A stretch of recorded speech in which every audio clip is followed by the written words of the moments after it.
할렐루야. 하나님의 전을 찾은 여러분들에게 하나님의 은혜와 평강이 함께 하시기를 주님의 이름으로 축복합니다. 오늘은 종교개혁 507주년 기념주일입니다. 마틴 루터의 종교개혁을 통해서 이제 중세 암흑기가 끝나고 근대라고 부르는 새로운 시대가 열렸습니다. 오직 성경, 오직 믿음, 오직 은혜로 사는 사람들이 바로 예수님의 제자들 아니겠습니까? 예수님을 따르는 그런 사람들, 그런 진정한 제자들을 통해서 여러분 이 세상에 부흥과 회복이 일어나는 줄로 믿으시기 바랍니다. 네. 오늘 말씀해 보니까 예수님을 따르는 세 종류의 사람들의 이야기가 기록되어 있어요. 첫 번째는 예수님의 부르심을 듣고 순종하여 예수님을 의지하고 따라가는 제자들입니다. 또 한 부류는 누구입니까? 예수님이 행하신 일들에 대한 소문을 듣고 자신의 인생 문제를 해결받기 위해서 예수님께 사방에서 찾아온 많은 무리들입니다. 또 세 번째는 예수님이 하나님의 아들이심을 알고 또 입술로 고백하지만 예수님의 주되심을 인정하지 않고 또 순종하며 살지 않는 그런 귀신의 믿음을 가진 사람들도 있습니다. 여러분은 이 세 부류의 사람들 중에 어떤 사람들인지 오늘 말씀을 통해서 점검하시고 살피며 은혜를 나누겠습니다. 첫 번째로 제자들은 예수님께 자신의 인생을 맡긴 사람들입니다. 7절을 보면 예수님께서는 제자들과 함께 바다로 물러나셨다 그랬어요. 여기 함께라고 하는 이 단어 헬라어로 메타라고 하는데 그것은 서로 떨어질 수 없는 깊은 관계를 표현하는 단어지요. 여러분 사람은 어떤 사람과 만나고 어떤 사람과 그런 이해관계를 그렇게 갖느냐에 따라서 그 인생의 그런 이 성패가 좌우되는 거예요. 근데 누구를 만나고 그 사람과 무엇을 도모하고 어떤 관계를 유지하느냐 이게 중요하다는 것이죠. 예수님 당시에는 다양한 기득권을 주장하는 정치 세력들이 있었어요. 첫 번째 세력은 사내들인입니다. 사내들인은 유대 최고 종교 지도자 회의라고 할 수 있는데요. 헬라 시대에 헬라의 지배를 받는 동안 생겨난 세력입니다. 그들은 대제사장을 포함하여 이 71명의 그런 이 유대 최고 이 법정 그런 기관으로 그렇게 이 그런 최고 권력 기구라고 할 수 있는 것이죠. 그리고 두 번째 정치 세력은 서기관들입니다. 이들은 정경 중에 모세오경만을 정경으로 인정하는 사람들이에요. 자신들은 율법을 해석하고 또 그것을 가르치고 기록하는 자칭 성경의 제자들이라고 그렇게 말하는 사람들이죠. 예수님께서는 가르치시는 것이 권세 있는 자와 같고 서기관들과 같지 않았다고 말씀하신 것처럼 예수님은 서기관들이 가르치는 것을 재해석하고 또 그것을 이제 바로잡으셨기 때문에 이 서기관들이 예수님을 가장 싫어하는 부류들 중에 하나였던 것입니다. 또 하나의 정치 세력은 이제 이스라엘이 잠깐 독립하던 시기에 일어났던 사두개인들과 바리새인들이에요. 이 사두개인들은 세력은 작지만 굉장히 부유했고 또 그들은 대제사장과 성전을 지배하던 사람들이에요. 그리고 이들은 어떤 기적이라든가 그런 영적 세계, 부활을 믿지 않았어요. 또 반면에 바리새인들이 있습니다. 이들은 굉장히 큰 세력을 형성하고 있었고요. 자기들을 자칭 율법의 감시자요, 율법의 그런 교사라 지칭한 그런 사람들입니다. 이들은 사두개인들과 다르게 천사와 죽은 자의 부활을 믿었던 사람들이죠. 어쨌든 이 바리새인들은 자기들이 만든 규칙과 그런 원칙을 따라 이 사람들이 살아야 한다고 주장하는 그런 세력이었던 것이죠.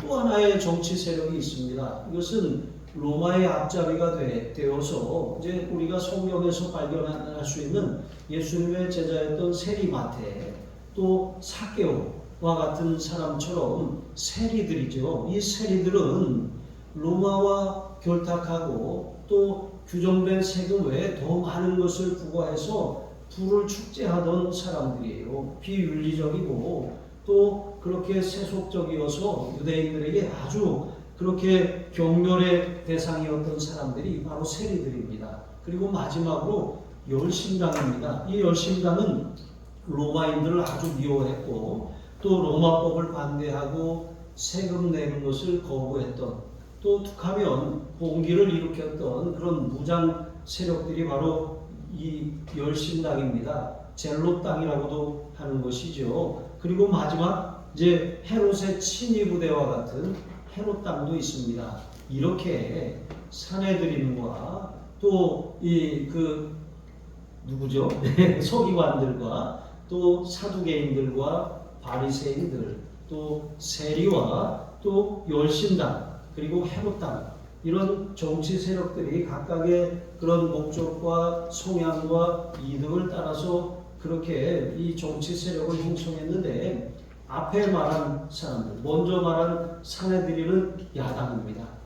또 서기관들은 여당, 사내들이는 여당이고 서기관들은 야당입니다. 사두개인들은 여당이고 또 바리새인들은 야당이에요. 구분하자면 그렇다는 것이죠. 그리고 이 열심당은 야당이에요. 이게 진보당 같은 사람들이죠. 그리고 또 반면에 세리들은 이 정부와 결탁한 그런 여당이라고 할 수가 있어요. 또 헤롯당은 그냥 거의 이렇게 대통령실과 같은 친위 부대라고 할 수 있는 것이죠. 어쨌든 이렇게 다양한 정치 세력을 가진 사람들이 세력을 형성하고 자신의 기득권을 지키는 이런 시대에 예수님이 활동하셨던 것이죠. 자, 그런데 오늘 이 말씀 가운데 특별히 3장 6절에 우리가 또 살펴보면, 거기에 보면 바리새인들이 헤롯당과 결탁을 해서 예수님을 죽일 음모를 꾸몄다는 말씀이 기록되어 있어요. 그리고 이것이 점점 확장되어서 나중에는 이들이 모두가 다 함께 하는 거예요. 연합하는 거예요. 이들이 그렇게 이 자신들의 그런 목적을, 예수님을 죽이려는 목적을 이루기 위해서 일시적으로 잠깐 그렇게 연합을 한 것이죠. 그렇게 이들의 결합은 정략적이고 한시적이고 또 일시적인 악인들의 결합이라고 할 수가 있어요. 이들이 하나같이 함께 예수님을 십자가에 못 박은 것입니다. 제가 이렇게 긴 얘기를 하는 이유가 무엇입니까? 아까 메타라고 하는, 함께라고 하는 단어에 대해서 말씀을 드렸죠. 서로 떨어질 수 없는 깊은 관계를 표현할 때 이 메타, 함께라고 하는 단어를 써요. 그런데 여러분, 똑같이 이들도 헤롯당과 바리새인들이 결탁하고 또 다양한 그런 이권을, 또 기득권을 주장하는 정치 세력들이 결탁을 했는데, 이들이 동일하게 함께 결탁을 했지만 이들의 모임은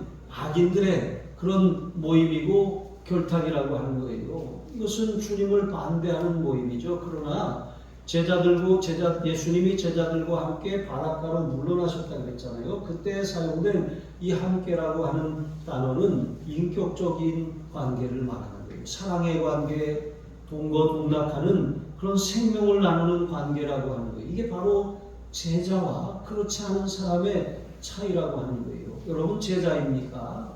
여러분, 예수님께서는 앞에 1장 17절에 나를 따라오너라 내가 너희로 사람을 낳는 어부가 되게 하리라 말씀하시면서 이 제자들로 부르셨어요. 그리고 또 뒤에 3장 14절로 15절에 보시면 이에 12를 세우셨으니 이는 자기와 함께 있게 하시고 또 보내사 전도도 하며 귀신을 내쫓는 권능도 가지게 하려 하심이로라 그랬어요. 제자들을 세우셨는데, 제자들을 세우셔서 예수님이 훈련하는 방식은 함께 있는 거예요. 동거동락하는 거예요. 같이 먹고 같이 자고 같이 생활하는 거예요. 그렇게 생명을 나누고 말씀을 나누고 은혜를 나누고 사랑을 나누는 공동체가 바로 예수님과 제자들의 관계, 함께하는 친밀하고 뗄래야 뗄 수 없는 관계였다는 거예요. 여러분, 이렇게 우리가 예수님의 제자로 그렇게 살고자 한다면 예수님과의 친밀한 동행의 시간을 여러분 충분히 가져야 돼요. 사람이 오랜만에 만나면 반갑기는 하지만 서로의 사정과 형편을 잘 몰라요. 그러니까 뭔가 이렇게 가까워지려면 많은 시간을 또 지나온 얘기를 어떻게 살았는지 어떤 일을 겪었는지 얘기하는 충분한 시간들이 필요한 것이죠. 그런데 평상시에 늘 친밀하게 교제하며 만나던 사람들은 눈빛만 봐도 무슨 생각을 하고 있는지 지금 어떤 상황인지 그것을 알아챌 수가 있는 거예요. 예수님과 제자들의 관계가 그와 같았다라고 하는 것이죠. 여러분 이제 예수님의 제자로 살기를 원한다면 여러분 예수님과 동행하는 삶을 살아야 하는 거예요. 또한 예수님과 동행하는 사람들은 실제로 예수님의 명령에 순종하는 또한 삶을 여러분 우리가 헌신해야 하는 것이죠. 예수님께서 이제 많은 무리들이 예수님의 소문을 듣고 몰려오니까 예수님께서 작은 배를 하나 대기시키라고 했어요. 대기하라고 하는 거, 이것은 어디 탈 만한 배 없냐 찾아봐라 말씀하셨는데 이렇게 대충 적당히 둘러보고 없는데요 라고 하는 그런 수준의 요구를 명령하신 것이 아니에요. 여기 대기하다라고 하는 프로스카르테레라고 하는 헬라어의 뜻은 온 힘을 기울여 준비한다는 뜻이에요. 무릇 제자라고 하는 것은 주님의 말씀에 대해서 그것을 적극적으로 어떻게 내가 이것을 순종할 수 있을까? 온 힘을 기울여서 힘쓰고 애쓰는 사람이에요. 하나님의 말씀을 들었어요. 그런데 머리로는 이해가 되는데 내 상황하고 딱 적용해 보니까 맞지 않아요. 내가 지금 그것을 순종할 형편이 되지 않아요. 처지가 아니에요. 그래서 할 수 없다고 우리는 그 말씀을 그냥 뒤로 밀어둘 때가 많이 있어요. 그런데 그것은 진정한 제자가 아니라는 거예요. 예수님의 말씀을 들었어요. 예수님의 명령을 우리가 받았어요. 그러면 베드로가 전에 예수님의 부르심을 받았을 때 예수님을 자기 배에 그렇게 태우고 이 배에 앉아서 예수님은 바닷가의 사람들에게 말씀을 가르치셨죠. 베드로는 그물을 정리하면서 예수님이 하시는 말씀을 들었어요. 그리고 나서 예수님이 깊은 곳으로 가서 그물을 내려 고기를 잡으라고 명령하셨을 때 베드로가 어떻게 했습니까? 이렇게 말합니다. 밤이 새도록 수고하였으되 잡은 것이 없지만은 말씀에 의지하여 그물을 내리입니다.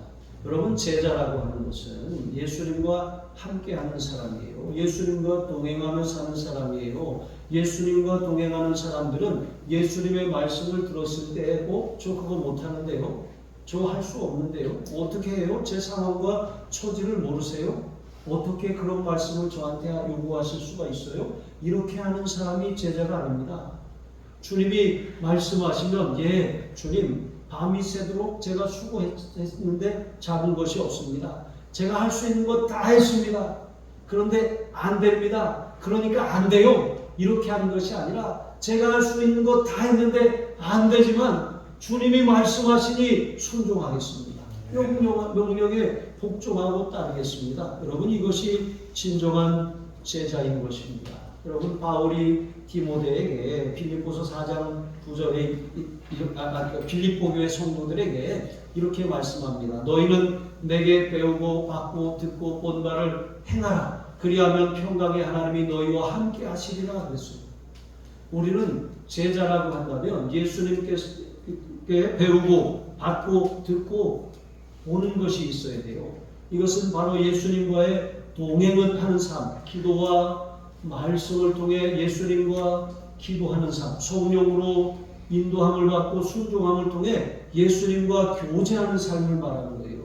그러면 배우고 받고 듣고 본다. 여러분 그것을 실제로 행하라 그랬잖아요. 이것은 내가 아는 대로 살고 또 믿는 대로 행하는 복종하는 삶을 살아가는 것이죠. 이것이 진정한 제자입니다. 다시 한번 여러분에게 묻겠습니다. 여러분은 제자입니까?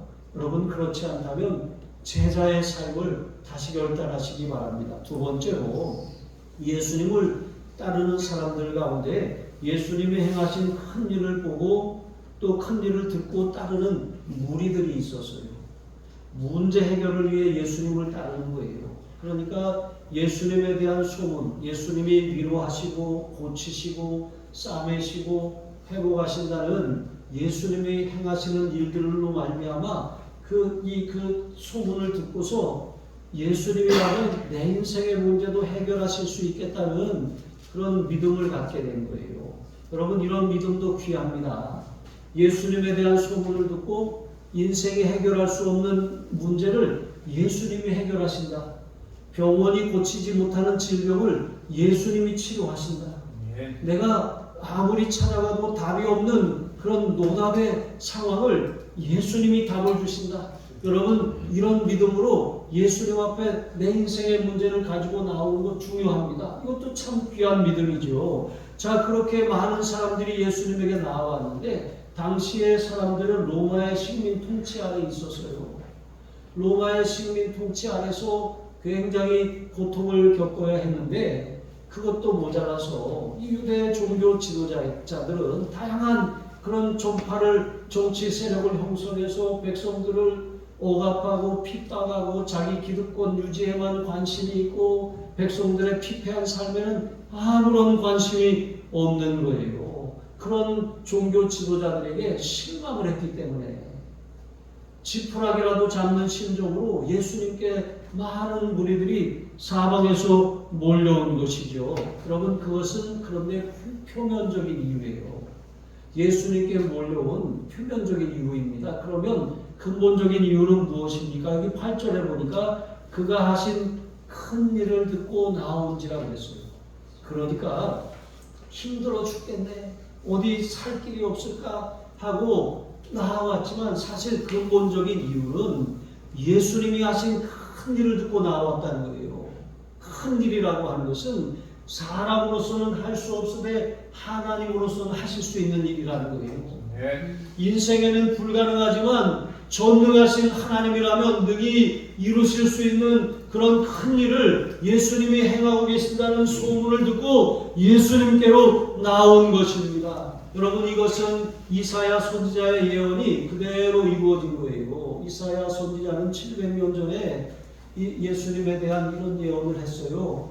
이사야 9장 1절에 보면 전에 고통하던 고통받던 자들에게는 흑암이 없으리로다. 옛적에는 여호와께서 스불론 땅과 납달리 땅이 멸시를 당하게 하셨더니 후에는 해변길과 요단 저쪽 이방의 갈릴리를 영화롭게 하셨느니라. 그러니까 여러분, 이 사방에서 몰려온 사람들, 갈릴리 동쪽, 북쪽, 남쪽, 서쪽에서 몰려온 사람들이거든요. 그 주변에서 몰려온 피폐한, 아무도 보호하지 않고 잦은 침략을 통해서 고통을 겪고 그렇게 삶의 소망도 끊어지고 또 거기다가 질병과 귀신과 여러 가지 고통으로 시달리던 그 사람들이 예수님이 하신 큰 일을 듣고 예수님께로 나와 그 문제를 해결받은 거예요. 여러분, 700년 전에 예언한 이 이사야의 예언이 그대로 예수님 내에 와서 이루어진 것이죠. 우리 주변에도 여러 가지 경제적인 문제, 가정의 문제, 또 영적인 갈증으로 그렇게 의복자 없는 양처럼 방황하는 수많은 사람들이 있습니다. 여러분, 인생의 방황은 인생의 주인이신 예수님을 만나야 끝이 나요. 예수님을 만나야 인생의 잃어버린 길을 다시 잡을 수 있어요. 잃어버린 방향을 다시 잡을 수가 있습니다. 우리가 할 일은 예수님이 우리의 소망이라고 하는 사실을 그렇게 부지런히 전해야 하는 것이죠. 제가 말씀은 아니지만 좋아하는 문구가 있어요. 예수 그리스도 유일한 소망이라고 하는 문구인데요. 여러분, 정말 우리의 삶에 예수님이 유일한 소망이심을, 근본적인 문제를 해결하실 분이심을 믿으시기 바랍니다. 그런데 여기 예수님께서 병으로 고생하는 많은 사람들을 고치셨다고 했잖아요. 그런데 여기 병이라고 하는 헬라어, 이것은 마스티가스라고 하는 단어인데 이것은 채찍이라고 하는 의미예요. 그러니까 병으로 고생한다라고 하는 것은 마치 채찍질을 당하는 것처럼 그렇게 심각한 질병으로 고뇌하고 고통을 겪고 있는 상태에 있다는 것이지요. 그러니까 이 몰려온 사람들이 대부분 다 중병, 사람의 힘으로 해결할 수 없는 그 큰 병을 가진 사람들이라고 하는 것이죠. 성경은 하나님의 형상대로 창조된 우리 인생에 왜 질병과 고통이 찾아왔는지, 왜 인생을 파멸로 몰아넣는지 그 원인을 뭐라고 말씀합니까? 이 죄라고 말씀하고 있는 거예요. 죄. 창세기 3장 17절에 보시면 아담과 하와의 범죄로 하나님께서 땅이 저주를 받게 하셨어요. 땅이 저주를 받았어요. 땅이라고 하는 것은 우리 인류가 살아가는 환경이죠. 하나님이 처음에 지으셨던 세상은 하나님이 보시기에 좋았더라 라고 하는 아름다운 세상입니다. 문제가 없는 세상이었어요. 완전한 세상이었습니다. 그런데 인간의 죄로 말미암아 세상이 이 저주 아래 놓이게 된 것이죠. 불완전합니다. 온전하지 않은 것이죠. 여러분, 하나님이 세우신 질서를 파괴하면 어떤 일이 벌어집니까? 자꾸 바다를 메꿔요. 간척을 하고, 그러면 한쪽을 메꾸면 다른 쪽으로 물이 솟아 올라오게 되어 있어요. 자꾸 방파제를 쌓고 항구를 짓고 막 이렇게 하면 어떻게 됩니까? 점점 하나님이 만들어 놓으신 자연 경계인 그 백사장과 같은 것들이 자꾸 소실되고 없어지는 거예요. 그리고 없어지고 자꾸 땅에다가 이렇게 막 폭탄을 투하하고 개발한다고 자꾸 땅을 뒤집어 엎고, 그러니까 이게 어떻게 되는 것입니까? 이 땅의 기초가 막 흔들리는 거예요. 그러니까 땅의 지판이 서로 만나고 이렇게 자꾸 이렇게 이것을 서로 밀어내는 그런 힘 때문에 에너지가 쌓이고 나중에는 그것이 폭발하는 거예요. 그게 막 지진 폭발도 되는 것이고 화산도 되는 것이고 지진 해일이 일어나서 결국은 하나님이 바다와 땅의 경계를 나누셨는데 어떻게 됩니까? 바다가 땅으로 넘어오는 거예요. 요즘에는 남녀의 구분도 없어졌잖아요. 미국 갔다 온 목사님들이 이 화장실에 갔다가 화들짝 놀라서 용변도 못 보고 나왔다는 얘기를 들었어요. 이 성 정체성이 없어졌습니다. 남자와 여자가 아니라 남자 같은 여자도 있고 여자 같은 남자도 있는 거예요.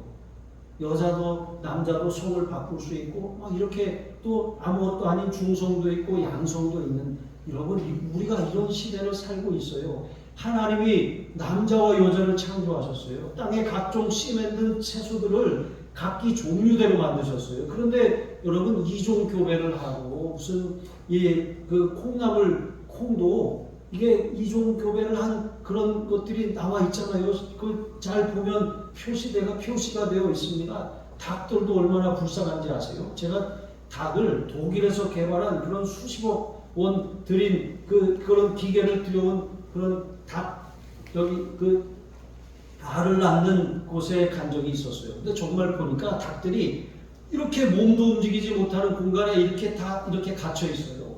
그리고 계속 알을 낳아요. 알을 낳으면 알이 또르르르 굴러가요. 굴러가고 다 모입니다. 모이면 그것을 기계가 찝어가지고 이렇게 세척을 하고 또 거기 계란판에 넣고 여기다가 인증 도장을 찍고 포장을 합니다. 그럼 트럭이 와요. 그러면 지게차가 딱 실어서 이렇게 갑니다. 참 너무 불쌍하잖아요. 그런데 우리가 그런 음식을 먹고 살아요.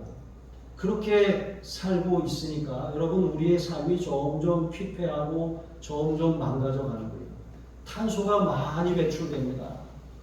그러니까 이게 이산화탄소로 말미암아 오존층이 파괴되죠. 그러니까 이 오존층이 파괴되고 또 노아 홍수 때 궁창 위에 물이 있었다 그러는데 이게 다 쏟아져 내렸잖아요. 하늘에 창들이 열리고 궁창 위에 물이 쏟아지고 땅에 샘들이 터지고 이렇게 되었잖아요. 그러니까 이게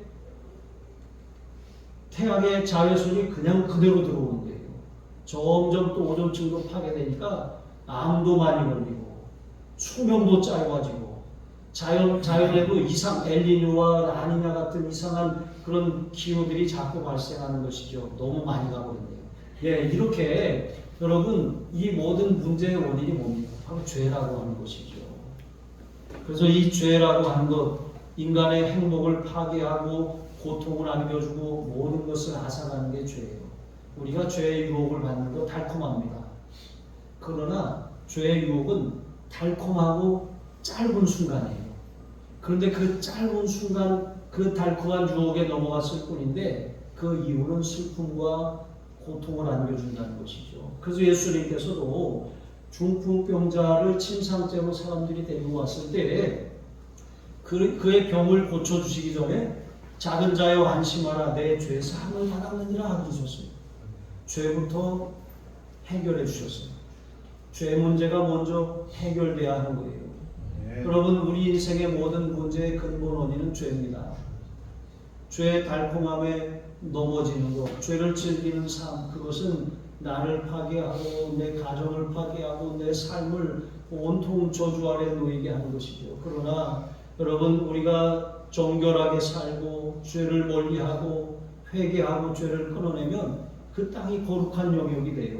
그러면 이 땅이 다시 회복됩니다. 복을 받습니다. 하나님의 은혜를 누리게 되는 것이죠. 이와 같은 삶을 살아가야 되는 것이죠. 그러므로 예수님께 인생 문제를 가지고 나왔지만 그 인생 문제의 근본 원인인 죄 문제를 해결받고 또 죄 문제를 해결받음으로 우리의 삶이 거룩한 그릇이 되어서 하나님의 은혜와 복이 남기는 축복의 사람, 또 그 축복을 전하는 참된 제자로 살아가시는 여러분이 되시길 주님의 이름으로 축복합니다. 세 번째로, 여러분, 복종하지는 않고 말로만 따르는 그런 존재들이 있습니다. 여기는 그냥 제가 사람들이라고 주어에 써놨는데요. 설교문에는 존재들로 바꿨어요. 근데 사실 제가 쓰고 싶었던 표현은 귀신들입니다. 귀신들은 복종하지는 않고 말로만, 이런 표현 죄송합니다. 입으로만 나불나불 하는 것이죠. 이게 바로 귀신의 믿음, 귀신 차원의 신앙이라고 하는 거예요. 11절에 보니까 더러운 귀신들도 어느 때든지 예수를 보며 그 앞에 엎드려 당신은 하나님의 아들이니이다 그랬어요. 그러니까 귀신같이 알아요. 하나님의 아들인지. 따르는 사람들도, 주변에 모인 사람들도, 문제를 해결받기 위해 예수님께 온 사람들도 그분이 하나님의 아들이라고 하는 사실을 알지 못했는데 귀신이 귀신같이 알아요. 그래서 여러분, 이렇게 당신은 하나님의 아들이십니다 그랬어요. 여러분, 예수님께서 마가복음 8장에 보시면 빌립보 가이사랴 지방에 가셨을 때 제자들에게 이렇게 물으셨어요. 사람들이 나를 누구라고 하느냐? 그랬더니 제자들이 이렇게 말합니다. 더러는 세례요한, 더러는 엘리야, 어떤 이는 예레미야나 선지자 중에 하나라 하더이다. 그래, 그러면 너희는 나를 누구라고 하느냐? 그랬더니 주는 그리스도시요 살아계신 하나님의 아들이시니이다 그랬어요. 주는 그리스도시요 살아계신 하나님의 아들이시라 그랬어요. 근데 여러분 8절을 잘 보세요. 주라고 했습니까? 귀신이 당신이라고 했어요. 당신은 하나님의 아들이십니다 그랬어요. 당신이라고 하는 헬라어, 이것은 쉬라고 하는 것이고, 주라고 하는 헬라어는 퀴리오스, 주님, 주인이라는 뜻이에요. 그러니까 입으로는 하나님의 아들이십니다 라고 하지만 예수님을 주님으로 인정하지 않는 거예요. 왜? 이 귀신들의 왕은 마귀잖아요. 그러니까 자기들의 주인은 마귀이기 때문에 예수님을 주님이라고 절대 고백하지 않는 거예요. 여러분, 누구든지 성령이 아니고서는 예수님을 주시라 할 수 없다 그랬거든요. 그러니까 우리가 예수님을 믿지만 예수님이 우리의 구원자라고 하는 사실을 믿어요. 알고 믿습니다. 예수님이 우리의 나를 구원하셨습니다. 믿지만 예수님을 또 우리의 입으로 주님이라고 주여 부르며 살아갑니다. 하지만 입술의 고백뿐이지 실제로 예수님이 주인 되심을 여러분 우리의 삶에 실천하지 않고 사는 많은 그리스도인들이 있어요. 주님의 주되심이 우리의 삶에 이루어지지 않는 거예요. 여전히 내가 구원받았고 예수님이 나의 구원자이심을 믿지만 내가 주인이에요. 내 인생의 왕좌에 내가 앉아있는 것입니다. 입술로는 예수님을 주여 주여 고백하지만 하나님의 뜻에 복종하지 않는 거예요.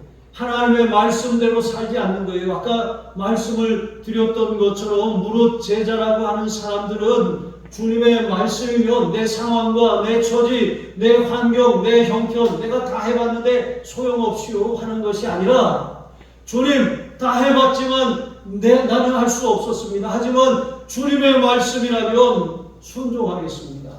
따르겠습니다. 여러분, 그렇게 실천하는 것이 진정한 제자의 삶이고 참 믿음이 아니겠습니까? 그런데 우리가 예수님이 하나님의 아들이십니다. 하지만 예수님이 주님이 아니에요. 당신이에요. 입술로는 주여 주여 하지만 당신이에요. 당신. 물론 당신이라고 하는 표현은 상대방을 높이는 그런 의미로 쓰이기도 합니다. 이게 그런 의미로 쓰였어요. 하지만 높여서 말하긴 하지만 주님은 될 수 없다는 것이죠. 이게 바로 귀신의 믿음이라는 거예요. 여러분, 우리의 신앙은 어떻습니까? 우리가 예수님을 구원자요 주님으로 입술로는 고백하지만 실제로 주님과 함께하는 삶이 없고 동행하지 않고 주님의 말씀에 순종하지 않고 온갖 핑계를 대고 또 미루고 영적으로 나태하고 게으르게 살고 있지는 않습니까? 그런데 여러분, 성도가 이렇게 진실한 신앙을 고백을 하고도 실패하고 넘어지는 이유가 무엇인지 아십니까? 그것은 자아가 죽지 않았기 때문에 그래요. 바울은 나는 날마다 죽노라 하고 고린도 전서 15장 31절에 선포했습니다. 그러니까 예수님이 나의 구세주여 주님이십니다 라고 입술로 고백했다면 우리는 실제로 그 고백하는 삶이 우리의 삶에 이루어지기 위해서는 자기를 부인하는 삶이 존재되어야 한다는 거예요. 갈라디아서 2장 20절 말씀처럼 내가 그리스도와 함께 십자가에 못 박혔나니 죽었다는 거예요. 그런즉 이제는 내가 사는 것이 아니요 나를 사랑하사 나를 위하여 자기 자신을 버리신 하나님의 아들을 믿는 믿음 안에서 사는 것이라고 말씀하는 것이죠. 그러니까 나 자신을 믿고 내 주먹을 믿고 내 경험을 믿고 내 생각을 믿고 내 그런 어떤 지식을 믿는 삶이 아니라 예수님을 믿는 삶을 살아야 한다는 거예요. 예수님을 참으로 믿으려면 내가 죽어야 돼요. 내 자아가 부인되어야 하는 것입니다. 주님, 내 뜻은 이렇습니다. 나는 이렇게 하기를 원합니다. 그러나 주님의 뜻은 무엇입니까? 아버지여, 할만하시거든 이 잔을 내게서 옮기시옵소서. 그러나 나의 원대로 마시옵고 아버지의 원대로 되기를 원합니다. 겟세마네 동산에서 기도하셨던 주님처럼 왜 내 생각이 없어요? 우리는 로봇가 아니잖아요. 자유의지가 있어요. 여러분, 우리는 자발적으로 하나님을 섬기는 사람들입니다. 그런데 여러분, 우리가 어떤 일을 결정하거나 또 어떤 것을 선택하거나 또 무엇을 이렇게 우리가 그것을 이끌어 가려고 할 때 나는 이렇게 하고 싶다는 생각이 있어요. 하지만 그 생각을 주님께 말씀드려 보세요. 주님, 저의 생각은 이런데 저의 이 생각과 주님의 생각이 일치합니까? 만약에 일치하지 않는다면 주님의 생각에 내 생각을 쳐서 복종시키겠습니다. 이게 자아를 부인하고 자아가 죽는 거예요. 이렇게 하지 않으면 우리는 입술로는 주여 주여 하지만 실제로는 주님의 주되심이 우리의 삶에 하나도 이루어지지 않는 것입니다. 여러분, 오늘 우리가 이렇게 이 세 종류의 사람들을 지금까지 살펴보았어요. 예수님과 함께 제자의 길을 걷는 사람들은 예수님과 동거동락하고 예수님과 동행하는 사람들이에요. 예수님의 말씀 앞에 핑계하지 않는 사람들이에요. 그대로 순종하는 사람들입니다. 또 어떤 사람들은 자신의 인생 문제를 해결하기 위해서 예수님께 나온 사람들이에요. 예수님은 인생이 해결할 수 없는 큰 일을 해결하실 분이기 때문에 그렇죠. 근데 어쨌든 그렇게 나왔다고 할지라도 근본 원인은 죄를 해결받는 것이라고 하는 사실을 깨닫고 죄를 회개하고 예수님을 온전히 따르고 순종하는 데까지 나아가야 돼요. 그리고 마지막으로 귀신의 믿음도 있어요. 여러분의 믿음은 이런 믿음이 돼서는 안 돼요. 귀신같이 알아요. 서당계 3년이면 풍어를 읊는다고 그랬잖아요. 신앙생활을 5년, 10년, 20년, 30년 하다 보니까 주워드는 게 있어서 그냥 눈 감고도 알아들어요. 딴 거 하면서도 알아들어요. 그런데 그게 알아듣는 게 아닙니다. 머리로는 알아듣죠. 지식으로 알아듣죠. 그게 귀신의 믿음입니다. 왜 귀신의 믿음이냐면 마귀가 귀신이 그 사람으로 하여금 그것을 듣고 믿어서 구원받지 못하게 하려고 그 말씀이 생명이 되고 축복이 되지 못하게 하려고 머리로만 듣게 하는 거예요. 집중하지 못하게 하는 거예요. 딴 생각에 빠지게 하는 거예요. 여러분, 그것이 바로 귀신의 믿음입니다. 여러분, 이런 믿음, 귀신은 어떻게 해야 되죠? 대적하고 쫓아내야 돼요. 네. 나사렛 예수 이름으로 명하노니 주님을 바라보지 못하게 하고, 주님을 신뢰하지 못하게 하고, 주님을 의지하지 못하게 하고, 주님을 온전히 붙들지 못하게 하는 더러운 귀신은 내 생각에서, 내 마음에서, 내 가정에서, 내 언어에서, 내 삶에서 저주받고 떠나갈지어다. 아멘. 떠나간 악한 귀신들은 다시 돌아오지 못할지어다. 아멘. 여러분, 선포하시기를 바랍니다. 귀신이 떠나가면 진동도 나요. 아멘. 문제도 해결됩니다. 네. 내가 아무한 힘쓰고 해서 해결되지 않았던 거 주님이 단번에 해결하시는 줄로 믿습니다. 이런 네. 믿음, 주님과 동행하는 제자의 믿음을 가지시는 저와 여러분 되시길 주님의 이름으로 축원합니다. 네. 기도하시겠습니다. 하나님 아버지, 날마다 말씀 앞에 머물며 기도의 무릎을 꿇고 주님과 동행하기 원합니다. 내 뜻을 내려놓고 내 생각을 내려놓고 주님의 뜻에 귀를 기울여 복종하기를 원합니다. 우리의 믿음이 귀신의 믿음이 되지 않게 하여 주옵소서. 우리의 믿음이 문제 해결에 머물지 않게 하여 주옵소서. 순종하고 따라가는, 복종하는 제자의 믿음을 우리가 걷게 하여 주옵소서. 감사합니다. 축복합니다. 예수님의 이름으로 기도합니다. 아멘.